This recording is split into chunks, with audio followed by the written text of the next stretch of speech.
ప్రపంచ చమురు సరఫరాలో హర్ముజ్ జలసంధికి అత్యంత కీలక స్థానం ఉంది. ప్రపంచ వ్యాప్తంగా సముద్ర మార్గంలో రవాణా అయ్యే చమురులో దాదాపు 5వ వంతు ఈ జలసంధి గుండా వెళుతుంది. ఇరాన్, ఒమన్ మధ్య ఉన్న ఈ మార్గం ప్రపంచ ఇంధన భద్రతకు వెన్నెముకగా భావిస్తారు. ఒకవేళ ఈ మార్గం మూసుకుపోతే చమురు ధరలు ఒక్కసారిగా ఆకాశానంటుతాయి. ఇరాన్తో అమెరికా ఘర్షణలు తీవ్రమవుతున్న సమయంలో హర్ముజ్ జలసంధిలో వాణిజ్య నౌకల భద్రతపై ఆందోళనలు పెరిగాయి. ఈ నేపథ్యంలో అమెరికా సైన్యం ప్రత్యేక చర్యలు చేపట్టిందని ట్రంప్ చెప్పారు.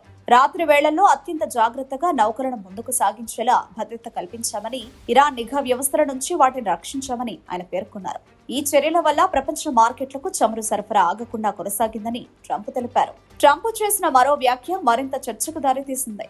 అమెరికా సహకారంతో సుమారు 100 మిలియన్ బ్యారెళ్ల చమురు సురక్షితంగా ప్రపంచ మార్కెట్లకు చేరిందని ఆయన పేర్కొన్నారు. ఈ చమురు సరఫరా ఆగిపోయి ఉంటే అంతర్జాతీయ మార్కెట్లలో చమురు ధరలు భారీగా పెరిగేవని, ప్రపంచ ఆర్థిక వ్యవస్థపై తీవ్ర ప్రభావం పడేదని ఆయన వాదించారు. అయితే ట్రంప్ చేసిన ఈ ప్రకటనపై అమెరికా ప్రభుత్వ వర్గాల్లోనే కొంత భిన్నాభిప్రాయం వ్యక్తమవుతోంది. అమెరికా ఇంధన శాఖ మంత్రి క్రిస్ రైట్ మాట్లాడుతూ, ట్రంప్ చెప్పిన 100 మిలియన్ బ్యారెళ్ల సంఖ్యపై తనకు పూర్తి సమాచారం లేదన్నారు. అయితే హార్ముజ్ ప్రాంతంలో చమురు రవాణా భద్రత కోసం అమెరికా చర్యలు తీసుకున్న విషయం మాత్రం నిజమేనని పేర్కొన్నారు. దీంతో ట్రంప్ వ్యాఖ్యలపై కొత్త చర్చ మొదలైంది. ఇక మరోవైపు ఇరాన్ ఇప్పటికే హర్ముజ్ జలసంధి విషయంలో హెచ్చరికలు జారీ చేస్తోంది. అమెరికా చర్యలకు ప్రతిస్పందనగా ఈ కీలక మార్గంపై ఆంక్షలు విధించే అవకాశాలు కూడా పరిశీలిస్తున్నట్లు సమాచారం.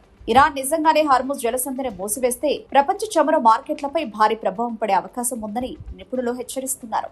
మొత్తానికి ట్రంప్ వెల్లడించిన ఈ సీక్రెట్ ఆపరేషన్ ఇప్పుడు ప్రపంచ రాజకీయాల్లో ఇంధన రంగంలో పెద్ద చర్చకు కారణమైంది. నిజంగా 100 మిలియన్ బ్యారెళ్ల చమురును అమెరికా సైన్యం రక్షించిందా, లేక ఇది ట్రంప్ చెప్పిన రాజకీయ ప్రకటన మాత్రమేనా అనే ప్రశ్నలకు రానున్న రోజుల్లో మరింత స్పష్టత వచ్చే అవకాశం ఉంది.